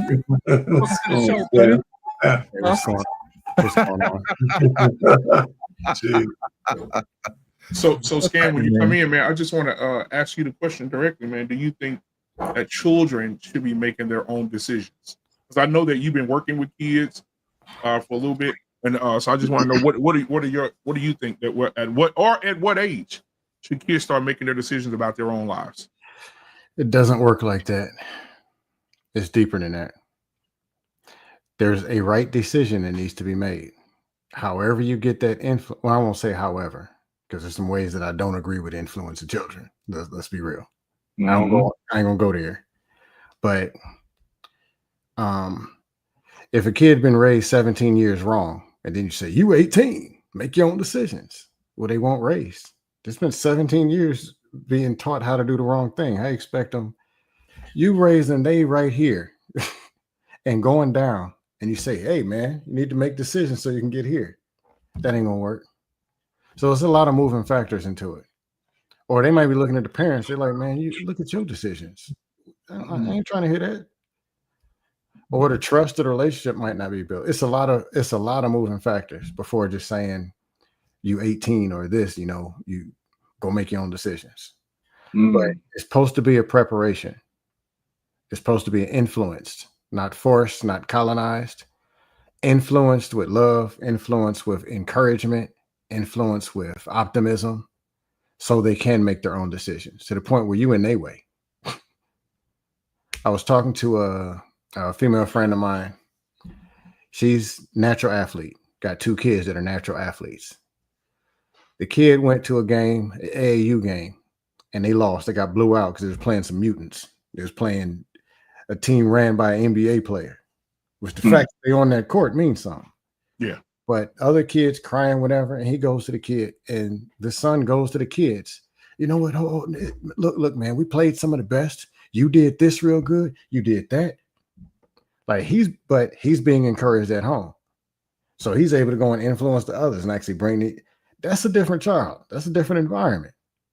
When he's 14, when you send him to practice, all you got to do is put him in an Uber, be in the stands cheering. But the other one who's been yelled at, told he ain't going to be nothing, he's a jive turkey, that's a little different. That's 13 years of negativity you got to reprogram and somehow get it out. Yeah. Or you feed them to the world. Yeah, I ain't going to keep going, but y'all get where I'm going. Yeah. Anybody want to respond to that? No, he just reinforced what we said a minute ago. I don't know how much he caught of it. But if you go back and you watch the beginning of the show, all you did was repeat exactly what we said. He was okay. Yeah, it came lit. Had to fire some dust off first. Even our pain, even our pain got to snicker it. Hey man, hey, what can you say, man? So our pain, you got anything you want to respond to anything that Scam said? No, I hear him. It's all good. All right. Yeah, because I truly believe, man, some of the kids, they're in a bad situation, bro. I mean, sometimes you get responsibilities at a younger age, and as they get older and progress into that, then they're ready at 18, like Scam just said. But then you, like Scam also just said, you can't raise them bad for 17 years, then say get out at 18, you ain't taught them shit. And then when they fail, you be like, that ain't my responsibility, they grown. Well, Scam, let me ask you this. What if the parents were taught wrong and they don't know they're teaching them wrong? Oh, it's so basically it's passed down. Yes. It's passed down toxicity. That's like I said, that's most people. Yeah. Most people, not just black, most people have low self-esteem. Most people were not taught some of the and 2 things that are not taught. I don't care. I didn't have this conversation in Spanish. People are not taught how to be in relationships, and they are not taught how to be parents. And it was probably the most 2 important, biggest decisions people make in their life. And their oldest children are actually they're experiments. Because you got to figure it out as it goes. My parents were 17 and 19 when my brother was born. Now, did I say, are they failures? No. We good. Could it have been better? Yes. But some of their mistakes, a lot of their success, and then a lot of mistakes, me and my brother and sister, okay, let's take from that. This ain't cool. This wasn't cool. This ain't cool. Some of it's still in our subconscious minds, but there's a lot of positivity, a lot of good things in our subconscious mind. Like, okay, let's throw some of this away. Let's work on this. I don't have no kids, but got nephews and whatever. There's some things that's actually going on different than 1980 when I was born. But that's what it's supposed to be about. Throw away some of the junk. Throw away that thing that your aunt or your parent did when you was 12, when you was 16. Whatever you got to do, throw that away and make sure you don't repeat it. Because you're just passing down the same junk. I agree. So, it's funny because I make a correlation. When I hear people talk about generational wealth and whether they understand exactly what that means, and I think about generational curses. The wealth part is something that if your family didn't pass down a lot to you, it's up to you to start that. Learn what you need about finances. Make sure your progeny does better than you, or at least has the opportunity to. Generational curses is something for a person who gets wisdom to stop flowing it down. Stop flowing that stuff down, right? If you know it's coming down, you know, it's up to you to stop it. Sometimes it just starts with you. And we can't, like, for the wealth part, you can't regret the fact that you didn't have generations like the white man here. You can never go back and get that fixed. You can only start with you. But the stuff that was passed down from generations that was bad in our neighborhoods, if you're talking about blacks, that shit don't have to continue unless you let it. Especially if you become aware of it. I mean, because all of us who have kids, I know there was a whole bunch of shit that was going on that I made sure my kids would never have to experience. They might know about it. I might have told them about it, but I didn't want them to live any of it.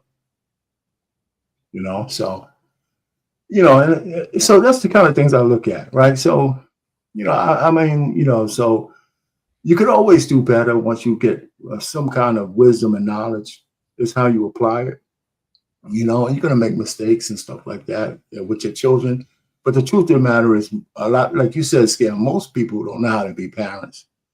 But that's something we take for granted because we just think it's natural, because we make babies naturally. There's no book, right? You just stick it in the hole and let it flow, you know. I mean, and unfortunately, with the absence of cultural norms and religious norms and society and shame, that's what it's come down to. Like we're feral animals in the field, you know, just doing it willy-nilly, choosing anybody who fancies us, both male and female, you know.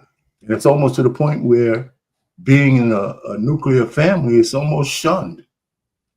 It's almost shunned. I mean, you know, remember that guy, the kicker from Kansas City? I think it's either Kansas City or Baltimore. He said to his Catholic school women about being a dad, being a mother, raising a family, and they try to get him fired. I think it was Kansas City, Buckner. Yeah, I think so. That was a nation, and that was almost every woman out there on every podcast. They have something negative to say about what he said to a whole bunch of women. Even after he said, "Well, you might be captains of industry, but you know, you could be great mothers as well." He got so much flack for that from women people used to respect. It was crazy, you know. So I don't know, man. I don't know how to. I don't know how to fix it. Who's teaching people? You know what I think, man? I think it's one of those situations where we expect people to be perfect. We expect our parents to be perfect, man. And I think we probably need to start getting them a little bit of grace, man. You know, because think about it. We as parents give kids the opportunity, a little bit of grace for making mistakes. And I think when we teach kids that when you get older, you have to be perfect, we're doing them a disservice because we learn from our mistakes, you know. But at the same time, we also have to teach them to make better decisions. Absolutely. So you don't make fatal mistakes where you can't recover from. You know, and like you said earlier, Arpain, when the mothers were talking about how dare you say we could be better mothers, I don't see a problem with that. But I think the main reason why they said it is because they pitched their flag on a mountain of feminism that says, "Hey, I can do this other stuff," and they forgot that motherhood is probably one of the greatest things you could ever do. Not only is it that you're the only one who can do it because you're a woman, men can't do that. It's that you're built for it, you know, and you're better at it. Right. And I'm gonna say, right. Let me say this real quick before I'm gonna get you to read that super chat, lost in translation. There at my church, a couple of weeks ago, there was a lady there that says a woman can do anything a man can do. And somebody jokingly said, "Well, let's just play any game and just see what happens." She says, "Well, let's do an all women's basketball team against all the men in the church." She said, "We'll win by 30. The game is next Saturday. Make sure you record that. I promise you, it's going to be real bad. Real bad. It's bad on both. Matter of fact, we may not let them score anything. They may not even get a point. Oh, you gonna play? You gonna play? Yes. They may not get a point. Me and my boys. It's just gonna be real bad. They may not even score. Scam, you say something. You say it's bad on both sides. What you gonna say? Okay. Women say I can beat you at basketball. And they go get 5 and you go get 5. At the end of the day, you went and put your jersey on to go play against women. Why? It's gonna be fun. What did you win? No, it's gonna be fun. It's fun. It's for fun. I mean, you get what I'm saying? Yeah, it's fun. What he's saying is you're wasting your time trying to prove something that That's what he's saying. If I'm in the 12th grade and 5 6th graders tell me, hey man, you can't do 6th grade math. Mm-hmm. I'm gonna go continue doing 12th grade math. Mm-hmm. And then I'm gonna go and learn college math. If I take time to go play 6th grade math, or my thought is I gotta prove something and compete, what am I really doing? I mean, you know, versus saying, hey man, let me show you how 12th grade, let me show you how 6th grade math and how it connects to 12th grade math. CJ, you stupid. And let's do math. I mean, I'm just saying. Yeah, I mean, and like I said, it's not no serious thing, right? If it was a serious thing, then you know. No, I say that because there are those people. They're there. Yeah. Oh yeah, where them women's at? Yeah. No, ain't gonna be Really, none bro? of that. No, ain't gonna be. Really, bro? Because the kids are playing too. Like my daughter's gonna play on their side, and then my son's gonna be guarding her. Her twin brother gonna be guarding her. So it's gonna be for fun. It's gonna be fun. But another side of it, yeah. I don't support patriarchy. I don't support feminism. I don't support all. I'm an independent contractor. I support just people being better. Men, women, kids, and even the dog. Just be better than what you are. But I forgot my point. You get old, Scam. You get old, Scam. Your point was why. Oh, that was my point. Competition can become destructive, especially when we're trying to promote collaboration. I think these men's in the okay, cool. Let's sit down and talk about it. There's a truth. We're hearing on the man side, women failed men, and they're bleeding in pain. You hear on the women's side, don't forget that men have failed women. That's why they're bleeding in pain. It goes both ways. The kids got failed by their parents and they're bleeding in pain. I have to remind myself that sometimes. But you're bleeding in pain, they're speaking and they're lashing out, just like with children's behavior. A child can't tell you you're doing a bad job as being a parent, but they sure can show you. And even if you ask them, they ain't gonna tell you the truth. Mama, you're doing a great They job. can. Great job. You suck. But their behavior sure will. So let me ask you this, Scam. So, like you said about the basketball thing, let's take it up to a more serious thing. Clarissa Shields, heavyweight champion of the world. So she could get in the ring with a man and knock him out tomorrow. There's a lot of men she can't knock out. Do you feel like she can do that? I'm trying like another fighter. You think she can get in there and hang with another fighter? Trained fighter, no. But specifically, she wants to beat up my man, the light skinned brother. I forgot his name. But it's a business, bro. Her going in and getting that and whatever, it's gonna get some. I mean, it's a business. It's gonna get some views, and they might stage it and let her knock the dude out. They both get paid. Then they make some big money. Yeah, because she said she's tired of hearing what's the boy's name? The YouTube boxers. Oh yeah, the what you call him, Jake Paul. Oh, yeah, Jake Paul. Yeah, you know. She said the men won't do it, she'll do it. And she said she called him out and said she'll get in the ring with him and end all the talk. She said she's gonna knock him out. Get tapped on, and that's about it, you know. Yeah, she wants that money because somebody might be stupid enough to put up a whole button, especially those Arab dudes. Yeah, they'll put up some money for that. If I'm a man, nobody really want to see no man beat on a woman, man. We already saw that in the Olympics. And lost in translation. I just saw a video of a UFC fight. I don't know if you saw it or anybody on here saw it. It was a UFC fight, and the women at the radio station, they were fighters. They're actual fighters. And this guy at the radio station, just a regular Joe Blow, he on the radio every day. Big old gut, big old guy. And they were like, we kick your ass. You know, you say that men are dominant. No, you're not. And he got in the ring with them and they start throwing all these round kicks and body punches. And these are women who do this. And he's a regular guy drinking Dr. Pepper.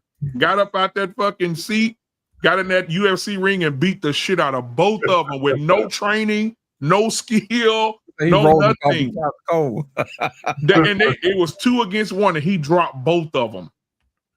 Both of them. And he went back, I guess after that, he went back and got him a Dr. Pepper. He was a big old boy. He beat the shit out of both of them. You know what that reminds me of? That reminds me of the whole internet thing where it's 100 men versus 1 gorilla. Yeah, yes, I heard that.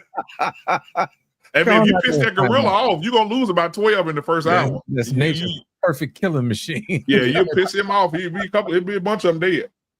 Now, I'd never seen LeBron go play against the high schoolers that was talking trash on the internet. I'm just saying, or middle schoolers. Now, hold on, now, Dust, you old enough to remember. What's the name of the park where you are paying? Where y'all at? The Ruckers, man. Ruckers. Oh, yeah, Ruckers, yeah, New You York. see them high school. I remember Kobe was out there playing against some high school boys, killing them. I remember back in the day, Kobe, Iverson, all them boys was out there. When they first got in the league, them high school boys come out there talking shit. Carmelo Anthony and all them boys was out there, man. First guy in the league. I'm saying, you're at LeBron, you all NBA status, and you got to stop what you're doing. Book a flight to go and compete against a WNBA player or a freshman in college. Oh yeah, I see what you're saying, WNBA player. Yeah. No, I'm saying you coming off of where you are and you're off the track when you're going over here to do that. It's not even marketable. Yeah. It Somebody could be marketed now. Yeah, that's what I'm saying. You can market it now. No, I'm saying that you can market it. That's for sure. As you going 1-on-3 or something, or I mean, if a woman punches you in the back of the head, I mean that's different. Hey, But so going in off your track to go over there and deal with this, like, you know what, you got it, man. Y'all got it. It's funny that y'all came up with this. Anything a woman could do, a man could do, women could do better. I don't know why this shit came on my feed, but I want to show you something. Let me just share one real quick short with you guys. Hold on for a second. Okay. You just warming y'all up for Thursday, man.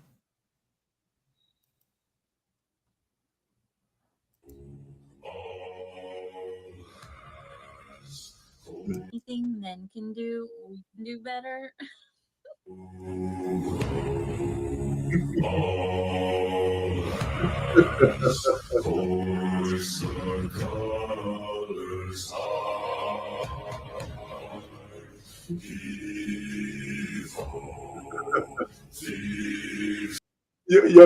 get the point, man. She's got a whole bunch. She's got a whole bunch of those, man. You know, she's just laughing at the women. You know, some real crazy shit that she got there. I don't know why it came across my feed. Yeah, I don't use why I stopped. It's the algorithm, man. So yeah, man. Yeah, but you know, I like what Scam says. I mean, some of this stuff shouldn't even be entertained. You know, I mean, some of it, you know, at this point, you know, a lot of it needs to just bounce off our back and we should just move on. You know, because it's useless conversation from time to time. Well, there's another side of it where men and women side, I'm neutral. I hate everybody, even the dog. But kick the dog. Understand this, that somebody lost faith somewhere, and it might be an opportunity. Only 2 out of 10, because a lot of people ain't gonna listen. But there's a 2 out of 10. Like, okay, why did you lose faith in men? Where are you just coming from? Or why you lose faith in women? Why do you want to go compete with these women? And it might be an answer, and it might be something you can solve. It's always rooted in insecurity, man. Always. It can always okay. How can we build your insecurity? And you find out, man, Raw Dog Ronnie banged my chick when I was in 9th grade, and I never got over it. Or a chick met Slick Dick Jimmy. He said he was going to marry her, and he Ubered her to the streets 15 minutes after he smashed. Something happened. Now, on Tuesday and Thursday, I'm a troll. I ain't going to listen to it. But maybe on a Wednesday, you know what? Hey, what's really going on, bro? What's really going on, sister? You'd be surprised, man. Well, actually, we've been around a while. We've been back chats, been on phones. The tallest, strongest, whatever, could be bleeding to death. And the person that's quiet, chilling in the corner might be the millionaire, and they're on top of the world. We know this. We've been around. Or today things are good, tomorrow it ain't. How? Their best friend, one of their people died. Or people could be going through stuff and you have no idea. Yep. and they can just be treading water like a duck. And all you see is feet moving under the water if you look real good. But on top, on the surface, they looking smooth, you know. And we don't even know they could be fighting for their life. Yeah. Got a point. All right, man. Well, fellas, listen, we're gonna wrap it up, man. Hey guys, I appreciate you coming tonight, having this conversation, man. You know, every show is not going to be one of those big shows, but the conversation is still need to be had. And I'm definitely gonna put some shorts out. And I put a lot of your shorts out yesterday. I don't know if you saw them or not. With your show yesterday, I put a lot of shorts out. It got a lot of attention today. I think one of yours got over 1,000 views today. Is that right? Oh, no, Yeah. I didn't see it. Oh. Yeah, so I put your shorts are out, and the one with Lost in Translation, the one we did, you got a lot of hits on yours as well. So just go and you can go watch them afterwards. Yeah, sure, I will. Yeah, absolutely, man. And but yeah, the short. Yeah, a couple of those guys who came up was, you know, I never see. Tan, I know him, but the other guy, 100 Watt. Yeah, I've been knowing Watchfall for years. Yeah. And I meant to hop on and speak to him, man. I hadn't spoke to him in a long time. But yeah, I've been knowing him. He started out with me here on Black Man on Filter Network on Tuesdays. He used to be on the Tuesday show. Who you talking about? Who you talking about? 100 Watts. I don't know. Yeah, you see him, you'll know him, you see him. But yeah, man, he's crazy, man. All right, Payne, you know what? From a political standpoint, the things that you guys have been talking about for the last few weeks, I think that's your niche, bro. I really do. I think that political thing is your niche. And I think those guys you had on with you yesterday was a variety of a lot of people. You had you as the boomer, then you had Trey, which is a little older than those guys. Then you had those guys in their early 30s and late 20s. So you had a variety of every age having that conversation. That dynamic was great yesterday. And then Frank came up and said, "Yeah, you guys." And then Frank came up, which was and then Frank came up. There's always one. So yeah, Frank came up. I don't understand how you guys don't get it. You guys don't even understand what's really going on. So yeah, but y'all, but so I think y'all should continue that, man. That was really good to watch, man. I watched it again this morning. I replayed it. Matter of fact, this morning. I saw that. I said, "What's going on?" I said, "I thought I left something running." No. I replayed it for you this morning, man. And there's some people watching it out. I figured it out. Yeah. So yeah, man. But I appreciate you guys, man. And the shorts will be out for this one too, man. We're gonna put it up real good, and it'll be out probably tonight or tomorrow because I'm up for a little bit. And then Thursday, make sure y'all come in the Lost in Translation shows on Thursday. Make sure y'all come and support him and put it on the back screen here again. Hold on. Oh, not yet. Ain't the right one yet. Here we go.